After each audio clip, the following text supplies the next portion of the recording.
Dear viewers, you are warmly welcome in this lecture. Kindly subscribe this channel and also press the bell icon below so that you could be notified about any new video from Biology Guardian. Thank you.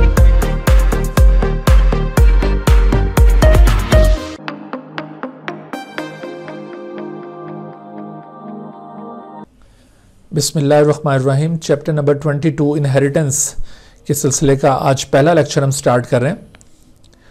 आज के lecture में हम आपको introduction of genetics के बारे में थोड़ा सा बताएंगे। जेनेटिक्स का बेसिक कॉन्सेप्ट क्या है और हमने यहाँ पर इस कोर्स के अंदर जेनेटिक्स से रिलेटेड जो चैप्टर्स पढ़ने हैं वो कौन कौन से हैं, और उसके बाद फिर ये इनहेरिटेंस के हवाले से हम बात करेंगे। जेनेटिक्स के ऊपर मुश्तमिल आपने एक चैप्टर 10th क्लास के अंदर भी पढ़ा होगा। जेनेटिक्स बेसिकली बायोलॉजी की एक ब्रांच है और इस ब्रांच में हम लोग डील करते हैं विद हेरिडिटी एंड वेरिएशन। आप इसको डिफाइन कर सकते हैं, the branch of biology that deals with heredity and variation. दो एस्पेक्ट्स को यहां पे कंसिडर किया जाता है, हेरिडिटी एंड वेरिएशंस। जब आप किसी भी ऑर्गेनिज्म में हेरिडिटी और वेरिएशन को स्टडी कर रहे हो तो इसका मतलब है आप जेनेटिक्स स्टडी कर रहे हैं। अब ये हेरिडिटी और वेरिएशन ये दोनों क्या हैं?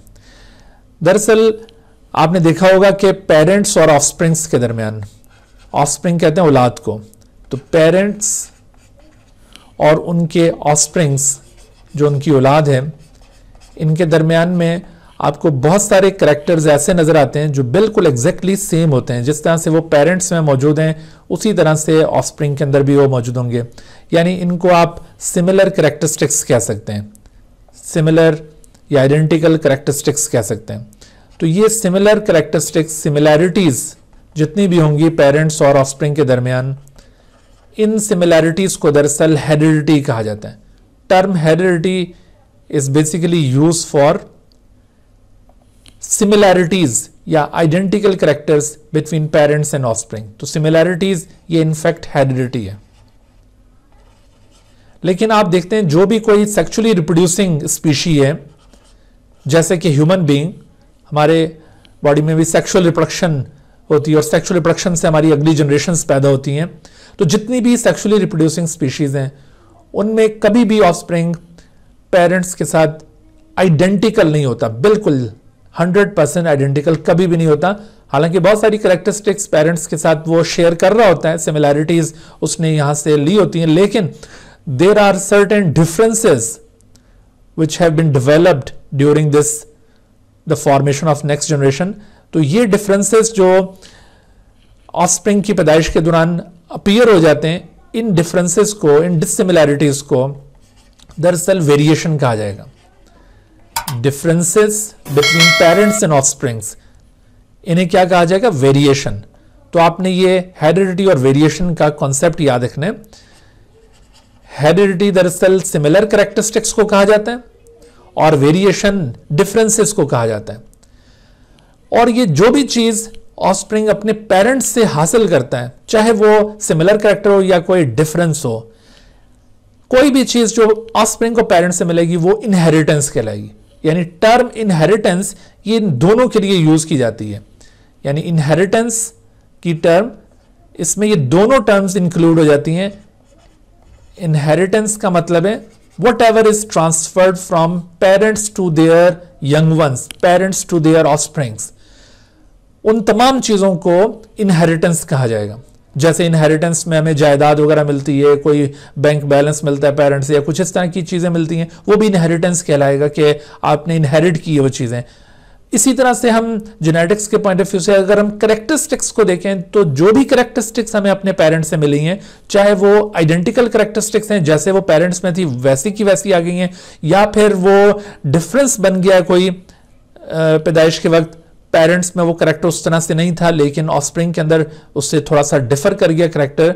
तो ये सारे चीजें असल में ऑफस्प्रिंग ने पेरेंट्स से ही ली हैं। तो इस वजह से इन तमाम को, हेरिडिटी और वेरिएशन को कलेक्टिवली इनहेरिटेंस कहा जाएगा। हेरिडिटी एंड वेरिएशन दोनों तरह के जो कैरेक्टर्स हैं, they are controlled by some factors. कुछ फैक्टर्स हैं हमारे बॉडी के अंदर जो इन हेरिडिटी और वेरिएशंस को कंट्रोल करते हैं, and those factors are called genes. ना सिर्फ ये हेरिडिटी बल्कि variation, both of them are actually controlled by genes. दोनों दरअसल जीन्स के जरिए कंट्रोल होते हैं, कंट्रोल्ड बाय जीन्स। जीन्स ये वो फैक्टर्स हैं, अभी हम आगे इनके स्ट्रक्चर और इनके बिहेवियर के बारे में बड़ी डिटेल से बात करेंगे। आपको आहिस्ता आहिस्ता ये बातें सही समझ में आना शुरू होंगी, तो आपने थोड़ा सा सब्र का मुजाहरा करना है।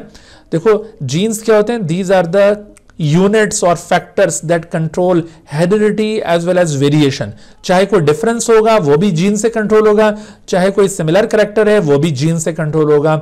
तो इसका मतलब है हेरिडिटी और वेरिएशन अगर जीन से कंट्रोल होते हैं तो हम यूं कहेंगे कि जितनी भी इनहेरिटेंस है वो दरअसल जीन से कंट्रोल हो रही है। जो भी इनहेरिटेंस होगी किसी ऑफस्प्रिंग के अंदर वो दरअसल जीन के जरिए ही कंट्रोल होगी। तो gene is therefore called unit of inheritance. Gene को इसी वजह से क्या डिफाइन किया जाता है, gene is defined as unit of inheritance. जो भी चीज चाहे वो सिमिलर कैरेक्टर हो या डिफरेंस हो, जो पेरेंट से ऑफस्प्रिंग में ट्रांसफर होगा उसे इनहेरिटेंस में शुमार किया जाएगा, और उस इनहेरिटेंस का यूनिट क्या होगा, उस इनहेरिटेंस का यूनिट जीन होगा। So gene is the unit of inheritance. इसी वजह से आप जेनेटिक्स को सिंपली यूं भी डिफाइन कर सकते हैं। जेनेटिक्स को डिफाइन करते हुए आप study of heredity and variation के बजाय यूं भी कह सकते हैं कि genetics is the study of genes. The study of genes is called genetics. इसका लिटरल मीनिंग भी दरअसल यही है, स्टडी ऑफ जीन्स। तो आप इस तरह भी जेनेटिक्स को डिफाइन कर सकते हैं। अच्छा, जेनेटिक्स का ये आपको एक ब्रीफ सा इंट्रोडक्शन यहां पे समझ में आ गया होगा। जेनेटिक्स की 3 बुनियादी फील्ड्स हैं, उनमें से एक फील्ड को कहते हैं मेंडेलियन जेनेटिक्स, या इसे कन्वेंशनल जेनेटिक्स भी कहा जाता है, कन्वेंशनल या ट्रेडिशनल जेनेटिक्स, कन्वेंशनल या ट्रेडिशनल जेनेटिक्स। दूसरा एरिया है जेनेटिक्स का, उसे मॉलिक्यूलर या मॉडर्न जेनेटिक्स कहा जाएगा, मॉलिक्यूलर या मॉडर्न जेनेटिक्स। और तीसरा जो एरिया है जेनेटिक्स का उसे एवोल्यूशनरी जेनेटिक्स कहा जाता है, एवोल्यूशनरी जेनेटिक्स। तो इसमें देखिए मेंडेलियन जेनेटिक्स या फिर कन्वेंशनल जेनेटिक्स में क्या हम डील करते हैं। Actually this Mendelian genetics was started from Gregor John Mendel. Gregor John Mendel ये जेनेटिक्स का फादर कहलाता है, पायनियर है जेनेटिक्स की फील्ड का। तो ग्रेगर जॉन मेंडल ने जो स्टडीज की थी उन स्टडीज को दरअसल मेंडेलियन जेनेटिक्स कहा जाएगा। और वो स्टडीज किस किस्म की थी, एक्चुअली दो studies were related to the mode of inheritance. Mode of inheritance से रिलेटेड वो स्टडीज थी, मोड या फिर मैकेनिज्म ऑफ इनहेरिटेंस, मैकेनिज्म या इसको पैटर्न भी कह सकते हैं कि इनहेरिटेंस का पैटर्न क्या होगा, पैटर्न ऑफ इनहेरिटेंस।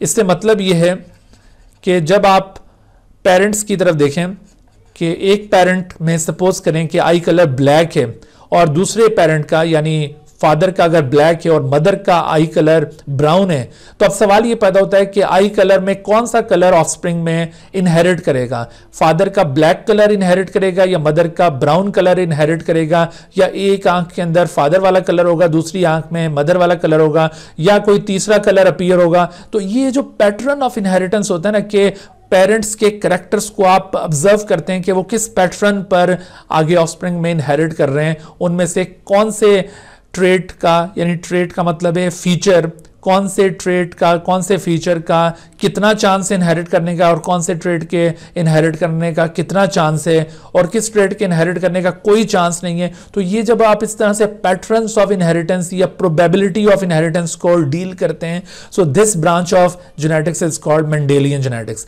अभी हम जो चैप्टर 22 पढ़ेंगे, चैप्टर 22 वो दरअसल इसी फील्ड से ताल्लुक रखता है। उसके बाद फिर मॉलिक्यूलर जेनेटिक्स, मॉलिक्यूलर या modern genetics, it deals with the molecular mechanism of inheritance. यानी इसमें हम जीन्स की स्टडी करते हैं, डीएनए की स्टडी करते हैं, क्रोमोसोम की। तो वो जो हेरिडिटी मटेरियल के साथ जेनेटिक्स कंसर्न है ना, उसे कहा जाएगा molecular genetics. It is concern और deals with heredity material. And what is that hereditary material? The hereditary material is chromosome. Chromosome के अंदर मौजूद होते हैं जीन्स, और जीन्स बने हुए होते हैं डीएनए के. तो जब आप इस तरह से क्रोमोसोम, जीन, डीएनए के मॉलिक्यूलर लेवल पर आकर डिस्कशन करें तो इस तरह की स्टडीज को मॉलिक्यूलर और मॉडर्न जेनेटिक्स कहा जाएगा. और उसके बाद फिर एवोल्यूशनरी जेनेटिक्स. अच्छा, मॉलिक्यूलर जेनेटिक्स से ताल्लुक रखने वाले जो चैप्टर्स अभी हमने कवर करने हैं उसमें चैप्टर 23 अभी आएगा आगे, क्रोमोसोम एंड डीएनए, वो इससे ताल्लुक रखता है. और फिर आगे बायोटेक्नोलॉजी का भी ताल्लुक काफ़ी हद तक इसके साथ है, क्योंकि हमने इस बुक के अंदर बायोटेक्नोलॉजी का जो एरिया डिस्कस करना है वो जेनेटिक इंजीनियरिंग है, और उसका ताल्लुक भी काफ़ी हद तक ये इसी फील्ड से है. अच्छा, तो एवोल्यूशनरी जेनेटिक्स. एवोल्यूशनरी जेनेटिक्स का एक ऐसा एरिया है जहां पर आप डील करते हैं कि किसी भी पॉपुलेशन के अंदर किस रफ्तार से चेंजेस आ रही हैं, उसमें वेरिएशंस का रेट क्या है, और कितने अरसे के बाद यहां पर ये वेरिएशन इस हद तक डेवलप हो जाएंगी कि उससे एक नई स्पीशी अराइज हो सकती है. यानी जब भी आप किसी पॉपुलेशन में आप इनहेरिटेंस को स्टडी कर रहे हो, वेरिएशन को स्टडी कर रहे हो, और उससे आप अंदाजा लगाएं कि न्यू स्पीशीज कैसे अराइज हो सकती हैं, तो ऐसी जेनेटिक्स को एवोल्यूशनरी जेनेटिक्स कहा जाएगा. यानी the genetics which deals with origin of new species, origin of new species from existing species, जिसे एवोल्यूशन भी कहा जाता है. फ्रॉम एग्जिस्टिंग, पहले से मौजूद स्पीशीज के अंदर वेरिएशन की वजह से न्यू स्पीशीज का राइज होना जब आप स्टडी कर रहे होते हैं, so this kind of genetics is called evolutionary genetics. तो चैप्टर 24 एवोल्यूशन वो दरअसल इसी फील्ड से ताल्लुक रखने वाला चैप्टर है. तो ये एक थोड़ा सा ब्रीफ इंट्रोडक्शन हो गया जेनेटिक्स का, जो अभी हमने आगे डील करना है. तो आज हम इनहेरिटेंस का पहला लेक्चर स्टार्ट करते हैं, चैप्टर 22 इनहेरिटेंस. इनहेरिटेंस का आपको मैंने इंट्रोडक्शन अभी करवा दिया है. इनहेरिटेंस किसे कहते हैं? जेनेटिक्स में अभी हम जो आगाज़ करेंगे वो मेंडेलियन जेनेटिक्स से होगा. मेंडल, आपको बताया था अभी मैंने कि ग्रेगर जॉन मेंडल वो शख्स है जिसने ये कुछ एक्सपेरिमेंट्स का आगाज़ किया था, और उसके जो कंक्लूजन्स थे उन कंक्लूजन्स को आज तक माना जाता है, और उन कंक्लूजन्स के ऊपर ये पूरी जेनेटिक्स की बुनियाद रखी गई है. तो मेंडल ने जिस तरह की स्टडीज़ की थी उसे मेंडेलियन जेनेटिक्स कहा जाता है. Mendelian genetics. तो इस मेंडेलियन जेनेटिक्स को अंडरस्टैंड करने के लिए, मेंडल का जो काम था उसको अंडरस्टैंड करने के लिए, या फिर वैसे जेनेटिक्स में फर्दर आगे स्टडीज़ के लिए हमें कुछ बुनियादी टर्म्स का पता होना चाहिए जो जेनेटिक्स में बार बार यूज़ की जाती हैं. अगरचे वो टर्म्स आप 9th-10th में ऑलरेडी पढ़ चुके हैं, लेकिन वो चूँकि अब तक भूल चुकी होती हैं, और इस वजह से फर्दर जब भी आगे डिस्कशन होता है तो वो इतना जल्दी क्लियर नहीं होता. तो हम वो बेसिक जेनेटिक्स की जो टर्मिनोलॉजी है उसको पहले यहाँ पर कवर करेंगे. तो आज के लेक्चर में हम ये इस बेसिक जेनेटिक टर्मिनोलॉजी को डिस्कस करते हैं, इनसे क्या मुराद है. सबसे पहला कॉन्सेप्ट हम जीन के बारे में देखना चाहेंगे कि व्हाट इज जीन. जीन किसे कहते हैं? देखिए, जीन आमतौर पर इसे डिफाइन किया जाता है, gene is the unit of inheritance. ये तो इसका एक कॉन्सेप्चुअल मीनिंग है कि gene is the unit of inheritance, कि कोई भी कैरेक्टर जो पेरेंट से ऑफस्प्रिंग में इनहेरिट करेगा, जो पेरेंट्स से ऑफस्प्रिंग में इनहेरिट करेगा, वो असल में जीन के जरिए इनहेरिट करेगा. जीन उससे कंट्रोल करता है. तो जीन को इस वजह से यूनिट ऑफ इनहेरिटेंस कहते हैं. लेकिन अगर आप जीन का मॉलिक्यूलर कॉन्सेप्ट देखें, इसका स्ट्रक्चर क्या होता है, ये किस चीज का बना होता है, इसकी कंपोजिशन क्या है, तो आपको पता चलेगा कि gene is the segment of DNA. इसको आप मॉलिक्यूलर बुनियाद पर डिफाइन करें तो आप कहेंगे this is a segment of DNA. DNA का एक छोटा सा ये सेगमेंट है, segment of DNA which specify the synthesis of a specific protein और particular protein which controls the synthesis of a specific protein. Specific protein या फिर protein चूंकि पॉलीपेप्टाइड्स होती हैं तो यहां पर पॉलीपेप्टाइड कहना ज्यादा मुनासिब होगा. तो synthesis of specific polypeptide, synthesis of specific polypeptide के लिए जो specific segment of DNA responsible है हमारे बॉडी के अंदर, that specific segment of DNA is called gene. तो दरअसल जीन पॉलीपेप्टाइड सिंथेसाइज करवाते हैं और पॉलीपेप्टाइड से हमारी बॉडी के कैरेक्टर्स कंट्रोल होते हैं। ये सारा कुछ कैसे होता है ये आपको रफ्ता रफ्ता भी समझ में आएगा आगे चलकर। तो आपने फिलहाल जीन का जो कॉन्सेप्ट है वो ये माइंड में रखना है कि gene that is the unit of inheritance, it is actually the segment of DNA which controls the synthesis of a specific polypeptide। अच्छा, उसके बाद फिर एक और कॉन्सेप्ट आपको बताते हैं, जीन पाए कहां पर जाते हैं। तो genes are actually found in the chromosome. Gene की रेजिडेंस क्या है, हमारे सेल्स के अंदर जीन्स कहां मौजूद होते हैं। So genes are actually found in the chromosome, और क्रोमोसोम में इनकी खास पोजीशन होती है, खास जगह होती है जहां पर ये फाउंड होते हैं। That place of living is known as locus. ठीक है, दूसरा कॉन्सेप्ट आपने लोकस का याद रखना है। तो लोकस को आप डिफाइन करेंगे, locus is the position of gene in the chromosome. Position of gene in chromosome, chromosome के अंदर जीन की पोजीशन को, जीन की लोकेशन को लोकस कहा जाएगा। ये बात बहुत समझने वाली है, इसको थोड़ा सा हम यहां पे डिस्कस करते हैं। मिसाल के तौर पर आप ये देखिए, ये आपको यहां पर एक क्रोमोसोम शो किया है, दिस इज अ क्रोमोसोम।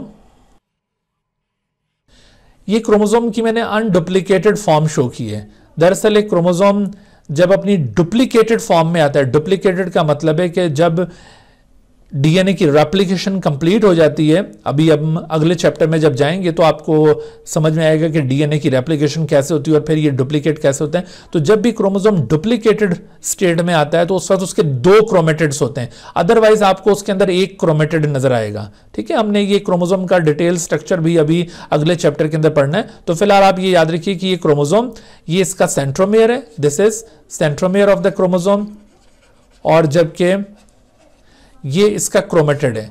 तो जब किसी क्रोमोसोम में 1 क्रोमेटिड हो तो वो दरअसल उसकी अनडुप्लीकेटेड स्टेट होती है, अनडुप्लीकेटेड। तो ये इस वक्त इसका क्रोमेटिड और ये क्रोमोसोम, ये आपको मैंने 1 क्रोमोसोम दिखाया। और इसी तरह से इसका जो होमोलोगस पार्टनर क्रोमोसोम होगा, क्योंकि आमतौर पर जो डिप्लॉयड ऑर्गेनिजम्स होते हैं उनके अंदर एक क्रोमोसोम की 2 कॉपीज मौजूद होती हैं। तो ये देखिए, ये दूसरा इसी जैसा साइज और स्ट्रक्चर रखने वाला ये क्रोमोसोम, ये होमोलोगस क्रोमोसोम कहलाएगा। ये इसका होमोलोगस है, यानी साइज और स्ट्रक्चर के लिहाज से इसी जैसा है, लेकिन फंक्शनली ये उससे डिफरेंट होगा। तो ये दोनों क्रोमोसोम मिलकर ये कहलाते हैं होमोलोगस पेयर ऑफ क्रोमोसोम। इन दोनों को कलेक्टिवली होमोलोगस पेयर कहा जाएगा। तो इस वक्त ये आपके सामने एक होमोलोगस पेयर ऑफ क्रोमोसोम है। होमोलोगस पेयर ऑफ क्रोमोसोम का मतलब है which are similar in size and structure but different in function.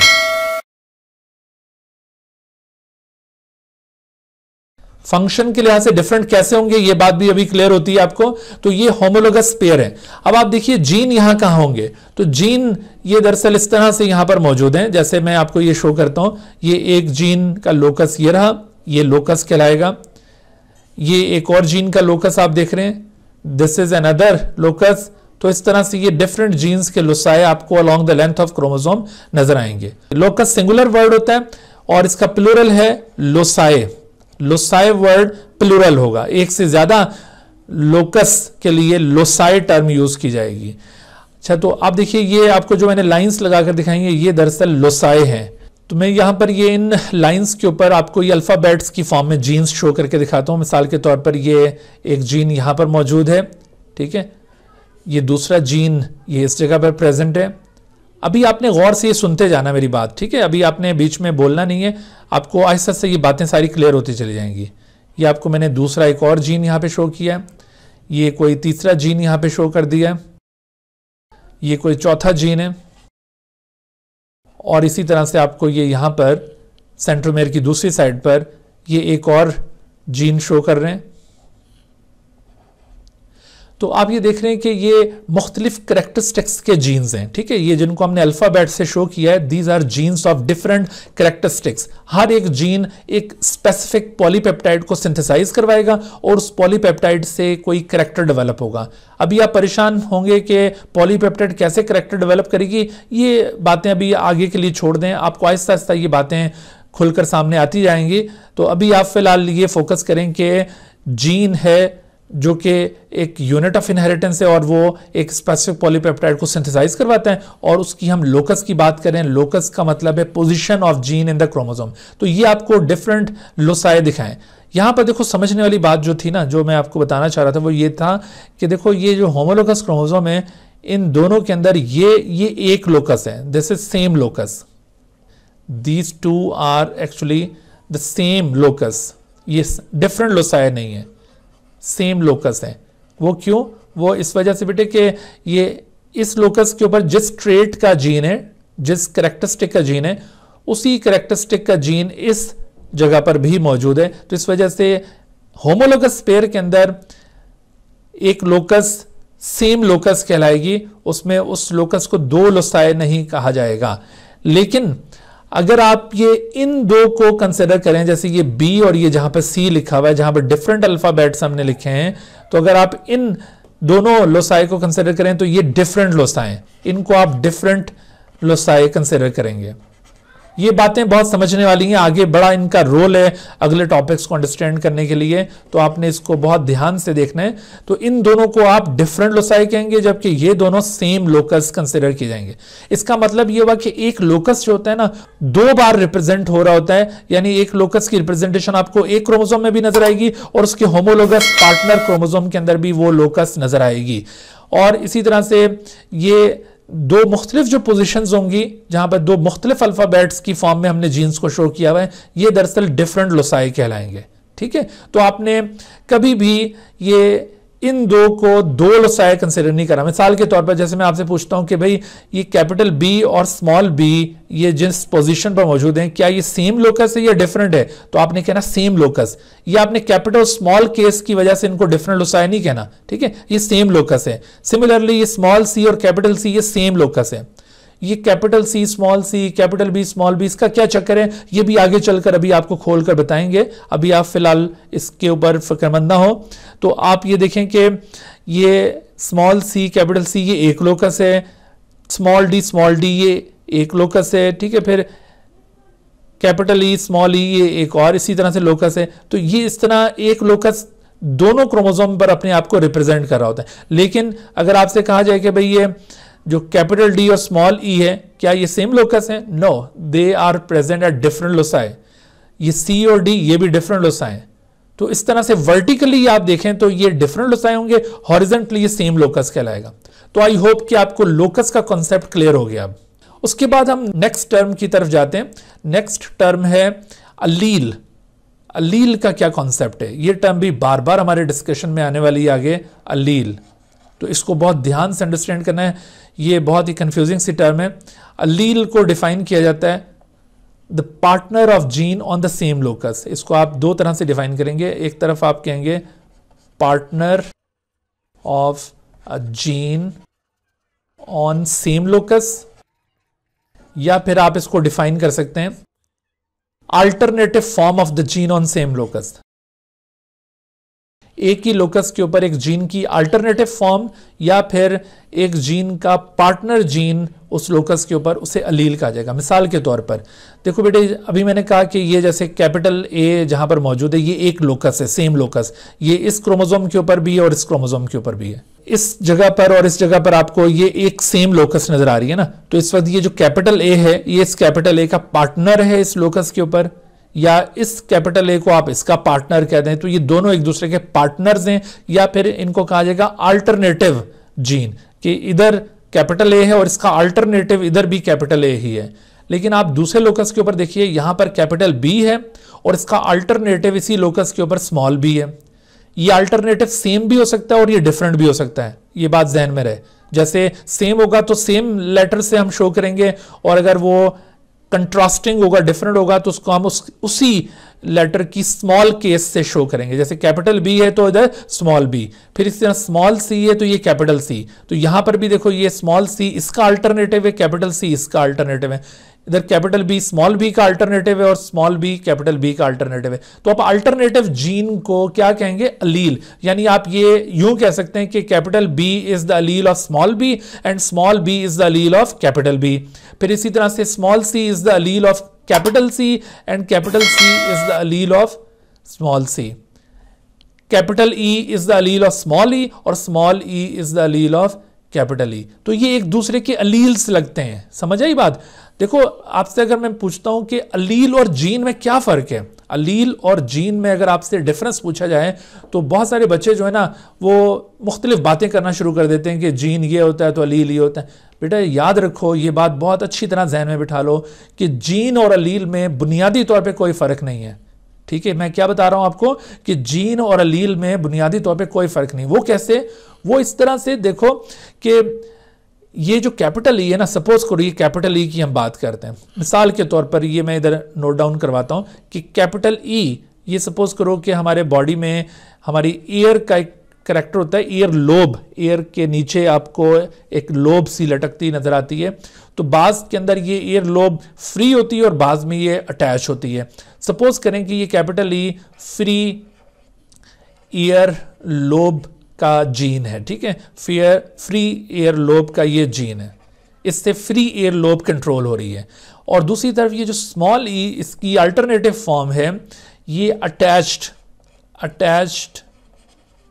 Ear lobe का जीन है, सपोज कर लें। ठीक है, तो अगर हम ये कैपिटल ई को कंसीडर करें, सिर्फ कैपिटल ई को, तो हम कहेंगे कि कैपिटल ई जीन है फ्री ईयर लोब का, और अगर हम स्मॉल ई को इंडिविजुअली कंसीडर करें तो हम कहेंगे ये जीन है अटैच ईयर लोब का।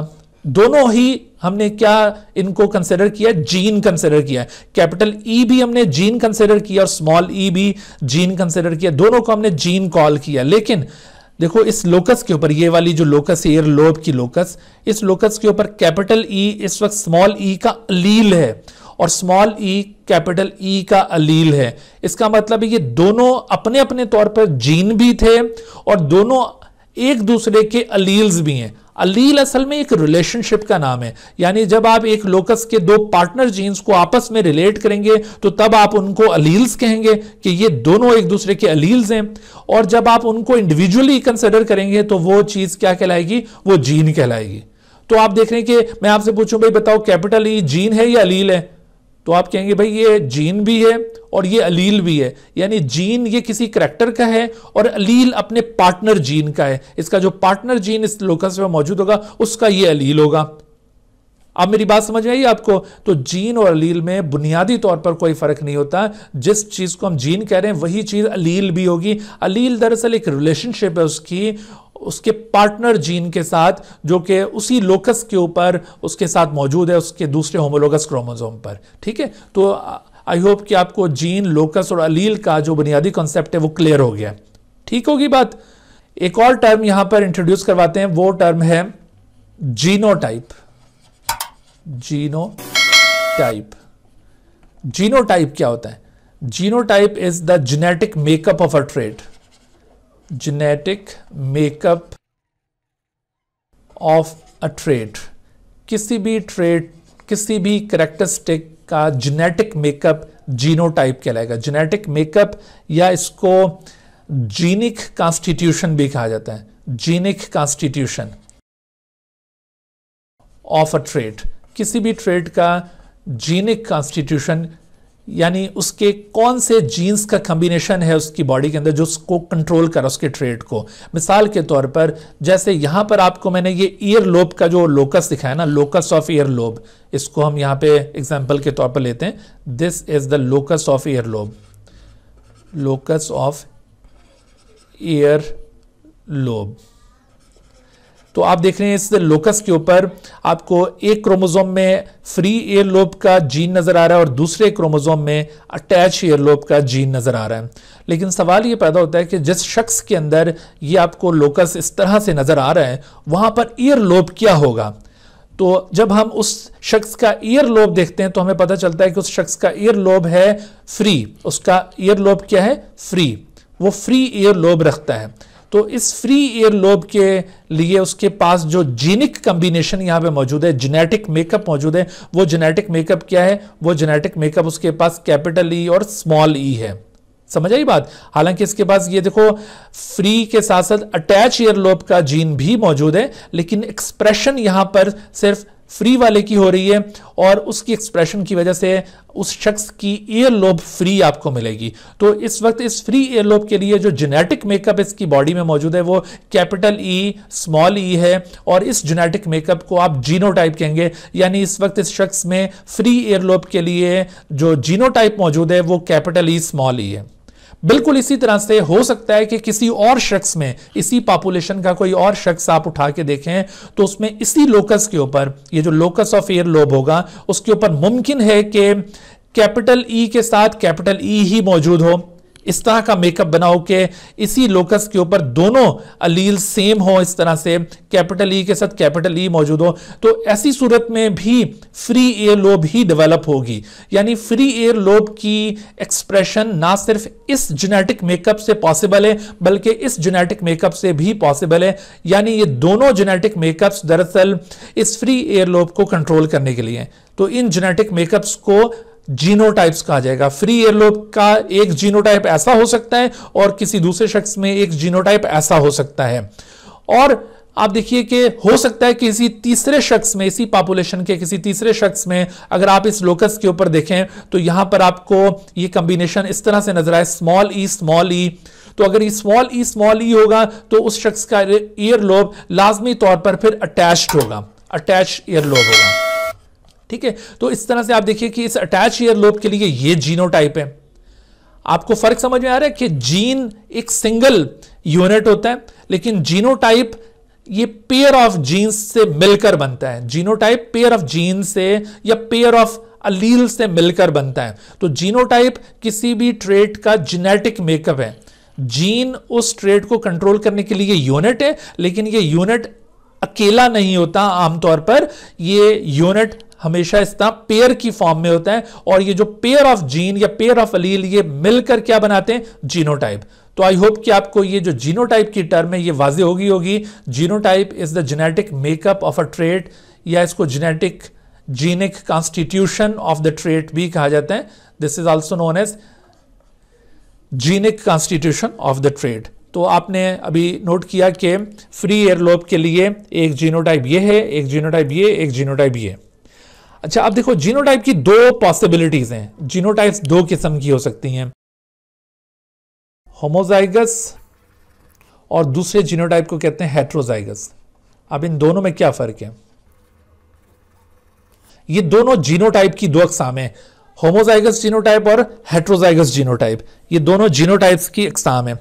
तीसरी एक और किस्म भी होती है, तीसरी एक और किस्म भी होती है, उसे कहते हैं हेमीजाइगस। उसे हेमीजाइगस कहा जाता है। तो ये तीनों दरअसल जीनोटाइप्स की अकसाम है। होमोजाइगस किस केस को कहेंगे? होमोजाइगस का मतलब है कि when both alleles are identical, किसी जीनोटाइप में जब दोनों अलील्स आइडेंटिकल होंगी तो homozygous. When both alleles are identical, अगर दोनों अलील से एक जीनोटाइप की आइडेंटिकल हैं तो that genotype will be called as homozygous. अगर ये दोनों allele, when both alleles are different या कंट्रास्टिंग इसको कहें, ठीक है, डिफरेंट या कंट्रास्टिंग वर्ड ज्यादा इसके लिए यूज किया जाता है। दोनों अलील उसकी कंट्रास्टिंग है। कंट्रास्टिंग से मतलब क्या है?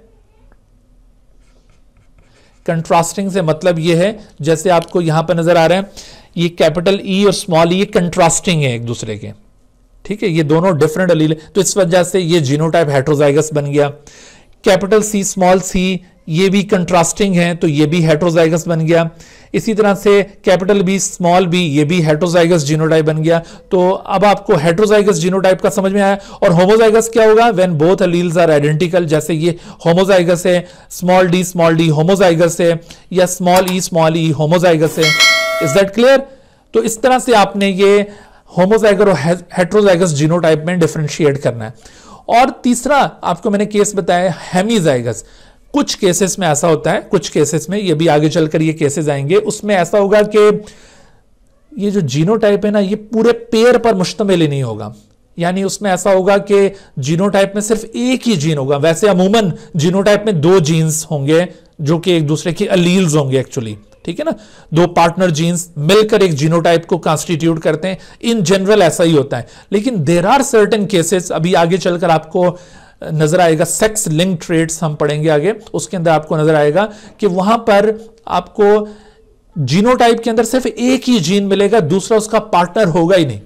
अगर किसी केस में जीनोटाइप में सिर्फ एक ही जीन प्रेजेंट हो और दूसरा उसका पार्टनर जीन हो ही ना, तो ऐसी सूरत में उस जीनोटाइप को क्या कहा जाएगा? ऐसी सूरत में उसे हेमीजाइगस कहा जाएगा। तो हेमीजाइगस का मतलब है when only one allele is present in the genotype, only one allele is present, तो इस केस को आप हेमीजाइगस कहेंगे। जी बच्चों, तो ये आपको जीनोटाइप्स की तीनों टाइप्स समझ में आ गई। अब एक और टर्म हम यहां पे इंट्रोड्यूस करते हैं और वो है फिनोटाइप। जी जीनोटाइप तो हम पेयर ऑफ जीन्स को देते हैं ना। जी बिल्कुल, हाँ, तो यही आपको एक्सेप्शन बताइए ना कि ये एक्सेप्शनल केस है, आपको कुछ केसेस में ऐसा नजर आएगा। अभी आगे हम सेक्स लिंक ट्रेट्स पढ़ेंगे, ठीक है, तो उसमें आपको ये नजर आएगा कि वहां पर sometime pair of gene complete नहीं होता, वहां पर पेयर ऑफ जीन कंप्लीट ना होने के बावजूद हम टर्म जीनोटाइप यूज करेंगे, और ऐसा जीनोटाइप जिसमें वो पेयर ऑफ जीन कंप्लीट नहीं होगा, एक सिंगल उसमें अलील प्रेजेंट होगा उस जीनोटाइप में, तो उस स्टेट को आप, उस जीनोटाइप को हेमीजाइगस कहेंगे। ठीक है, अच्छा, अब आप देखिए कि ये फिनोटाइप, हम एक और टर्म यहां पर इंट्रोड्यूस करवाते हैं। फिनोटाइप से क्या मुराद है? फिनोटाइप का मतलब होता है the physical appearance of the trait. किसी भी ट्रेट का जो फिजिकल अपीयरेंस है उसे फिनोटाइप कहेंगे, physical appearance of the trait, या इसको आप दूसरे लफ्जों में प्रोडक्ट ऑफ जीनोटाइप।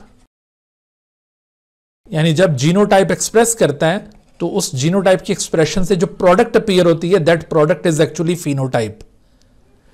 या जो फिजिकल अपीयरेंस किसी ट्रेट की अपीयर हो रही है वो फिनोटाइप कहलाएगी। मिसाल के तौर पर, जैसे मैंने यहां पर अभी आपको कहा कि फ्री एयर लोब इस जीनोटाइप से, कैपिटल ई स्मॉल ई से भी कंट्रोल हो रहा है और कैपिटल ई कैपिटल ई से भी कंट्रोल हो रहा है, तो ये दोनों असल में इसके जीनोटाइप्स हैं, लेकिन ये जो फ्री एयर लोब इटसेल्फ है ये इसका फिनोटाइप है।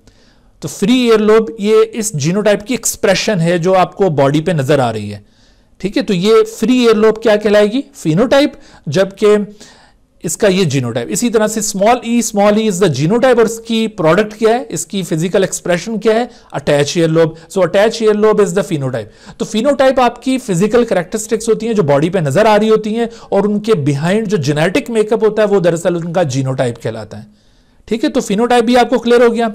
अच्छा, अब फिनोटाइप की भी दो अकसाम है, फिनोटाइप की भी दो अकसाम है। उनमें से एक फिनोटाइप को कहते हैं डोमिनेंट फिनोटाइप और दूसरे फिनोटाइप को कहेंगे रिसेसिव फिनोटाइप। एक डोमिनेंट फिनोटाइप होती है और दूसरी रिसेसिव। अब इन दोनों में क्या फर्क है देखिए।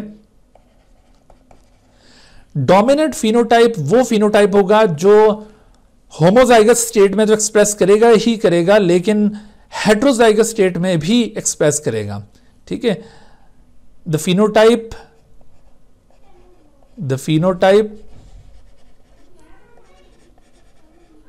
दैट expresses itself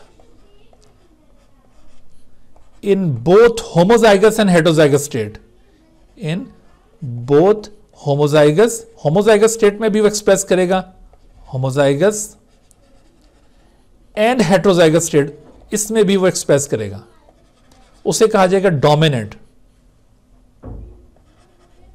लेकिन recessive can only express in homozygous state, can only express in homozygous state. क्या मतलब इस बात का? देखिए, आप देखोगे ये जो फ्री एयर लोब थी ना, ये होमोजाइगस स्टेट में कैपिटल ई वाले जीनोटाइप से तो डेवलप हो ही रही थी, लेकिन इवन अगर हेट्रोजाइगस जीनोटाइप होता कैपिटल ई स्मॉल ई, तो तब भी फ्री एयर लोब डेवलप होनी थी। ठीक है, तो फ्री एयर लोब डोमिनेंट है। जबकि अटैच ईयर लोब जो कि रिसेसिव है ये हमेशा स्मॉल ई से कंट्रोल होगी, कभी भी हेटेरोजाइगस स्टेट में आप अटैच ईयर लोब नहीं देखेंगे। तो इस वजह से फ्री और अटैच में से डोमिनेंट कौन हुआ? फ्री। तो हम डोमिनेंट और रिसेसिव का कैसे डिफरेंशिएट करते हैं? जो भी फिनोटाइप हेटेरोजाइगस स्टेट में एक्सप्रेस हो सके वो फिनोटाइप डोमिनेंट कहलाती है, और जो ना हो सके वो रिसेसिव कहलाती है। ठीक होगी बात? तो आपने ये फिनोटाइप की दो अकसाम याद रखनी है। अच्छा, फिनोटाइप की इन दो अकसाम की वजह से हम ये जो जीनोटाइप है ना, होमोजाइगस जीनोटाइप, इसकी भी दो टाइप्स कंसिडर करेंगे। होमोजाइगस जीनोटाइप के साथ जब तक आप ये डोमिनेंट या रिसेसिव वर्ड यूज नहीं करेंगे तो कंसेप्ट क्लियर नहीं होगा, यानी डोमिनेंट होमोजाइगस या रिसेसिव होमोजाइगस। मिसाल के तौर पर जैसे मैं आपसे कहता हूं कि मुझे आप homozygous genotype of free ear lobe बताएं, homozygous genotype of free ear lobe, तो अब आप नहीं, फ्री एयर लोब नहीं, मैं आपसे कहता हूं कि मुझे homozygous genotype of air lobe बताएं। तो एयर लोब का होमोजाइगस जीनोटाइप अगर आपने बताना हो तो आप सोच में पड़ जाएंगे। Homozygous genotype of air lobe ये कैपिटल ई भी है और स्मॉल ई भी है, दोनों होमोजाइगस हैं। तो कौन सा पूछा गया है? लेकिन मैं अगर आपसे कहता हूं कि मुझे डोमिनेंट होमोजाइगस जीनोटाइप बताएं ईयर लोब का, तो फिर आप फौरन ये बताएंगे। और मैं आपसे कहता हूं रिसेसिव होमोजाइगस जीनोटाइप बताएं ईयर लोब का, तो आप फिर फौरन ये बताएंगे। यानी जब तक आप होमोजाइगस के साथ डोमिनेंट या रिसेसिव वर्ड ऐड नहीं करेंगे तो कॉन्सेप्ट क्लियर नहीं होगा। याद रखो कि इस जीनोटाइप को सही तौर पर क्या कहा जाएगा? डोमिनेंट होमोजाइगस, और इसे रिसेसिव होमोजाइगस। लेकिन हेटेरोजाइगस के साथ ये डोमिनेंट रिसेसिव वर्ड ऐड करने की जरूरत नहीं होगी, क्योंकि देखो ये जो कैपिटल ई स्मॉल ई जीनोटाइप होगा इसमें अंडरस्टूड है कि ये डोमिनेंट नहीं एक्सप्रेस करना है, तो इस वजह से इसके साथ आपको हेटेरोजाइगस डोमिनेंट कहने की जरूरत नहीं है। आप जस्ट इसको हेटेरोजाइगस कहेंगे और उसमें कंफर्म होगा कि ये डोमिनेंट नहीं, उसमें एक्सप्रेस किया होगा। ठीक है, तो हेटेरोजाइगस का मतलब कंप्लीट होता है, लेकिन होमोजाइगस के साथ आपको ये एडिशन करना होगा। तो इस तरह से आपको ये दोनों टर्म्स भी क्लियर होगी, डोमिनेंट और रिसेसिव होमोजाइगस। और फिर इसी तरह से बाकी ये जो बेसिक टर्मिनोलॉजी थी ये भी क्लियर हो गई। तो अब आपको कोई कंफ्यूजन है तो आप पूछ सकते हैं। आपने इन बेसिक कॉन्सेप्ट्स को याद रखना है। ये कॉन्सेप्ट्स आपके माइंड में होंगे तो आप इजीली बाकी आगे जेनेटिक्स को अंडरस्टैंड कर सकेंगे, क्योंकि हमारे फर्दर डिस्कशंस में बार बार ये लफ्ज़ रिपीट होने हैं। तो आप इन पॉइंट्स को बहुत अच्छी तरह से जाके रिव्यू करें और फिर अगले लेक्चर्स के अंदर आप उनको अटेंड करें, तो इंशाल्लाह आपको वो बातें बहुत अच्छी समझ में आएंगी। ठीक है बच्चों, तो इस तरह हमारा ये लेक्चर आज का ख़त्म होता है। ओके, अल्लाह हाफिज़। Dear viewers, thank you for watching this video. If you have not subscribed this channel, kindly subscribe it and also press the bell icon below so that you could be notified about any new video lecture from Biology Guardian. And also do not hesitate to ask any question regarding this lecture. My contacts are shown on the screen. Thank you once again.